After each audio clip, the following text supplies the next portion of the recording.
కొత్త ప్రభాకర్ రెడ్డి, గూడెం మహిపాల్ రెడ్డి, మాణిక్రావు నిన్న ముఖ్యమంత్రి రేవంత్ రెడ్డిని కలిశారు.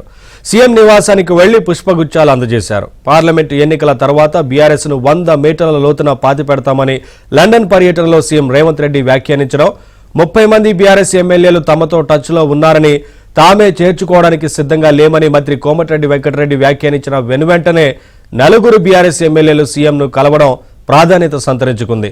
వారు పార్టీ మారుతున్నారంటూ పార్టీ వర్గాల్లో ప్రచారం జోరుగా సాగుతోంది. వీరిలో కొందరికి గతంలో కాంగ్రెస్తో అనుబంధం ఉండడం ఇందుకు బలం చేకూర్చింది.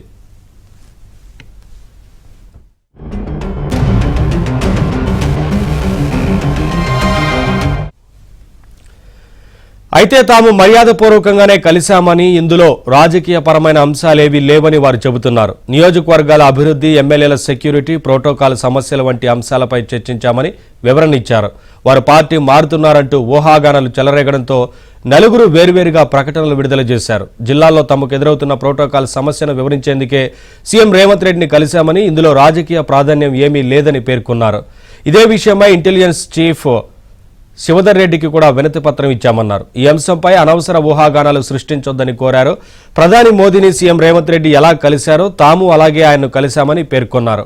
అయినా ప్రస్తుత రాజకీయ పరిణామాల్లో వారు ముఖ్యమంత్రిని కలవడంతో పార్టీ మార్పు ఊహాగానాలు కొనసాగుతున్నాయి.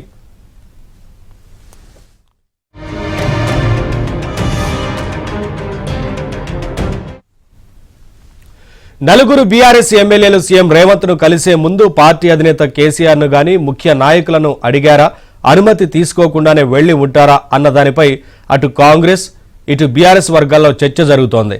లోక్సభ ఎన్నికలు సమీపిస్తున్న వేళ పార్టీ ఎమ్మెల్యేలు సీఎంను కలవడం పార్టీకి ఇబ్బంది కలిగించే అంశమని బీఆర్ఎస్ నాయకులు అభిప్రాయపడుతున్నారు.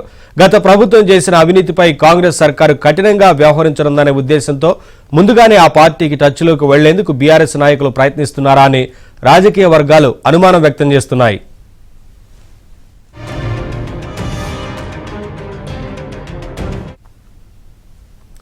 బీఆర్ఎస్ కు చెందిన మాజీ మంత్రి ఎమ్మెల్సీ పట్నం మహేందర్ రెడ్డి కాంగ్రెస్ పార్టీలో చేరుతున్నారంటూ రాజకీయ వర్గాల్లో ప్రచారం జరుగుతోంది. ఈ మేరకు ఆయన టచ్ లో ఉన్నారని, పార్టీలో చేరగానే ఆయనకు చేవెళ్ల ఎంపీ టికెట్ కట్టబెట్టే అవకాశం ఉందని చర్చ జరుగుతోంది.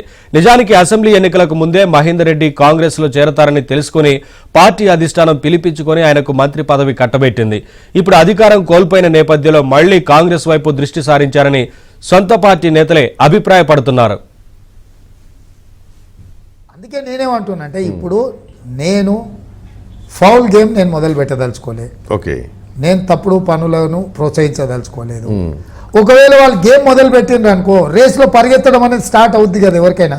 అది కరెక్టే. ఫిరాయింపులు నేనుగా నేను ఫిరాయింపులను ప్రోత్సహించాలన్న ఆలోచన కానీ, అట్లాంటి పద్ధతి కానీ మంచిది కాదని నేను ఈ రోజుకు భావిస్తున్నాను. ఒకవేళ మీ పార్టీలో నుంచి కొంతమంది లాగేయడానికి చూస్తే ఇక నేను అదే అన్నా, మీరు ఆ గేమ్ మొదలు పెడితే ఇంకా అది ఎటు దారి తీస్తుంది అనేది ఆ రోజే డిసైడ్ అవుతుంది. అందుకే నేనేమంటున్నానంటే, ఇప్పుడు నేను ఫౌల్ గేమ్ నేను మొదలు పెట్టదలుచుకోలేదు. ఓకే, నేను తప్పుడు పనులను ప్రోత్సహించదలుచుకోలేదు. ఒకవేళ వాళ్ళు గేమ్ మొదలు పెట్టిండ్రు అనుకో, రేస్లో పరిగెత్తడం అనేది స్టార్ట్ అవుద్ది కదా ఎవరికైనా.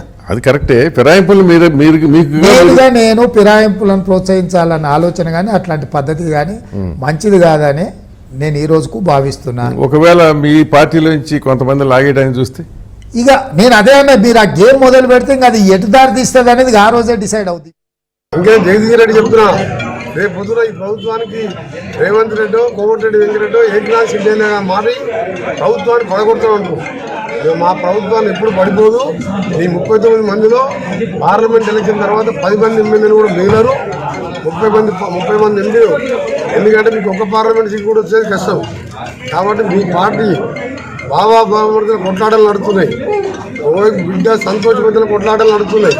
ఇన్ని కొట్లాట మధ్య నీది ఒక రీజనల్ పార్టీ. భారతదేశంలో 137 సంవత్సరాలు ఉన్న చరిత్ర ఉన్న కాంగ్రెస్ పార్టీ ఎవరు ఏం చేసినా ఏం కాదు. సోనియా గాంధీ ఖర్గే నాయకత్వంలో అందరం కలిసికట్టుగా ఇప్పుడున్న 64 సీట్లని మీ అందరూ కూడా సగం మంది జైల్లోకి పోయేది ఖాయం. మిగిలేని ఓటు లేరు. మొట్టమొదటి పోయేది కేసీఆర్ కుటుంబంలో సహా పోయే రెండో వ్యక్తి ఎవరైనా అంటే యాదాద్రి ప్లాంట్లో జగదీష్ రెడ్డి. అలాంటి వ్యక్తి నా మీద మాట్లాడడం నిజంగా మన చావు తప్పు కళ్ళు ఓడిపోయినట్టు. నాకు ఒక గంట టైం దొరికి ఒక ప్రచారానికి పోతే 50,000 ఓడిపోయేవాడు. 3,000 పెంచుడు. 3 సార్లు కూడా 3,000 2,000తో గెలిచాడు. నేను 6 సార్లు ఎన్నికల్లో గెలిచినా తెలంగాణ కోసం మంచి పని వదిలిపెట్టాడు. సిగ్గు లేకుండా మాట్లాడే జగదీశ్వర్ రెడ్డి ఫామ్ హౌస్ ఉన్నాడా, కేసీఆర్ ఇంట్లో ఉన్నాడా, పోయి రాత్రిపూట ఆయన తినడానికి భోజనానికి ఇంకేమైనా ఏర్పాటు ఉందో చూసుకో.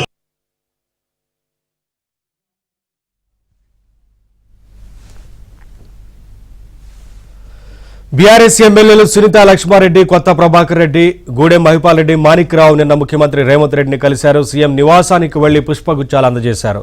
పార్లమెంట్ ఎన్నికల తర్వాత బీఆర్ఎస్ ను 100 మీటర్ల లోతున పాతిపెడతామని లండన్ పర్యటనలో సీఎం రేవంత్ రెడ్డి వ్యాఖ్యానించడం, 30 మంది బీఆర్ఎస్ ఎమ్మెల్యేలు తమతో టచ్లో ఉన్నారని, తామే చేర్చుకోవడానికి సిద్ధంగా లేమని మంత్రి కోమటిరెడ్డి వెంకటరెడ్డి వ్యాఖ్యానించిన వెనువెంటనే 4 బీఆర్ఎస్ ఎమ్మెల్యేలు సీఎంలను కలవడం ప్రాధాన్యత సంతరించుకుంది.